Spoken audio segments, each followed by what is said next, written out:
مصر کے ایک مشہور قاری گزرے ہیں، قاری عبدالباسط عبدالصمد۔ آپ نے ان کی تلاوت بھی سنی ہوگی، نام بھی سنا ہوگا۔ مجھے اللہ نے ایک موقع دیا امریکہ میں ان کے ساتھ ایک مہینہ گزارنے کا۔ وہ ایک مہینہ ہم ایک ہی جگہ پہ گزارا ہم نے۔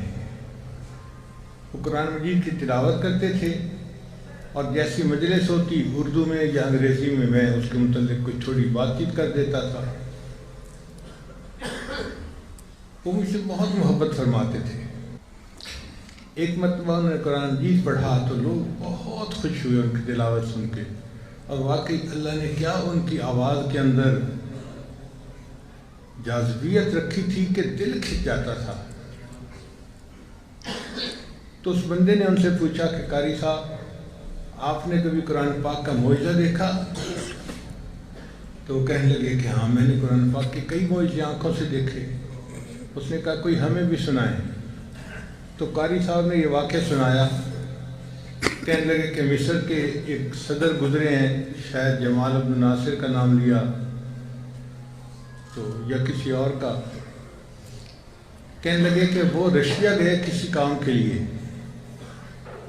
تو جب میٹنگ مکمل ہوئی تو رشیا کے جو لوگ تھے گورنمنٹ کے، انہوں نے کہا کیا تم مسلمان بنے پھرتے ہو اور پسماندہ قوم ہو اور یہ ہے اور ذلت میں پڑے ہوئے ہو، تم اگر ہماری طرح کمیونسٹ بن جاؤ تو ہم یہ ریڈ بک تمہیں دیتے ہیں، ترقی یافتہ قوم بنا دیں گے۔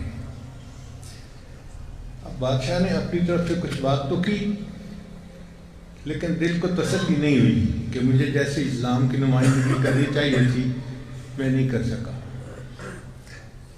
کچھ چند مہینے کے بعد ان کو دوبارہ چکر لگانا تھا۔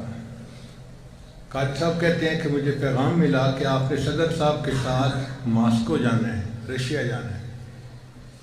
قاری صاحب کہتے ہیں میں بڑا حیران کہ قاری عبدالباسط کی ضرورت پڑے سعودی عرب میں، پاکستان میں، انڈیا میں، جہاں مسلمان بستے ہیں، ماسکو میں تو کمیونسٹ ہیں، تو وہاں قاری عبدالباسط کی کیا ضرورت؟ خیر میں نے تیاری کی اور میں بھی ساتھ چلا گیا۔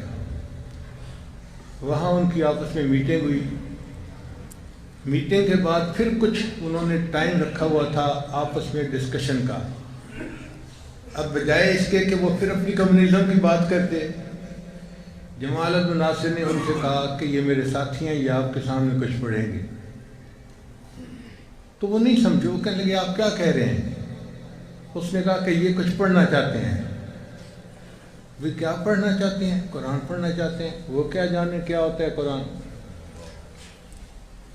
ان کا بھی ہم تو نہیں جانتے یہ کیا پڑھنا چاہتے ہیں۔ اس نے کہا باہر سے پڑھنے دو۔ قاری صاحب کہتے ہیں مجھے صدر صاحب نے اشارہ کیا کہ قرآن پڑھو، اور میں نے تو پھر سورہ طٰہٰ کی آیتیں پڑھنی شروع کر دیں۔ طٰہٰ ما انزلنا علیک القرآن لتشقیٰ الا تذکرۃ لمن یخشیٰ، حتیٰ کہ میں ان آیات پہ پہنچا جن کو سن کر کسی زمانے میں سیدنا عمر فاروق لانو بھی ایمان لے آئے تھے۔ اننی انا اللہ لا الہ الا انا فاعبدنی واقم الصلاۃ لذکری۔ فرماتے ہیں جب میں نے وہ آیات پڑھ لی تو میں نے مکمل کی تلاوت، اور آج سر اٹھایا تو میں نے دیکھا کہ جو سامنے دہریے بیٹھے ہوئے تھے نا رشین، ان میں سے 4-5 ایسے بندے تھے جو آنسوؤں سے رو رہے تھے۔ جمال عبد الناصر نے ان سے پوچھا کہ آپ لوگ رو کیوں رہے ہو؟ انہوں نے کہا کہ ہم نہیں سمجھتے اس نے کیا پڑھا، ہمیں کچھ پتہ نہیں ہے، ہم نہیں جانتے اس کے معنی کو، لیکن اتنی بات ہے کہ اس کلام میں کوئی تاثیر ایسی تھی کہ دل پر اثر ہوا، اور خود آنکھوں ہماری آنسوں نکل آئے۔ قاری صاحب کہتے ہیں میں نے قرآن کا معجزہ آنکھوں سے دیکھا، جو قرآن پاک کو مانتے نہیں، قرآن پاک کو جانتے نہیں، یہ قرآن پاک ان کے سامنے پڑھا جاتا ہے، ان کے دلوں پہ بھی اثر پیدا کر دیتا ہے۔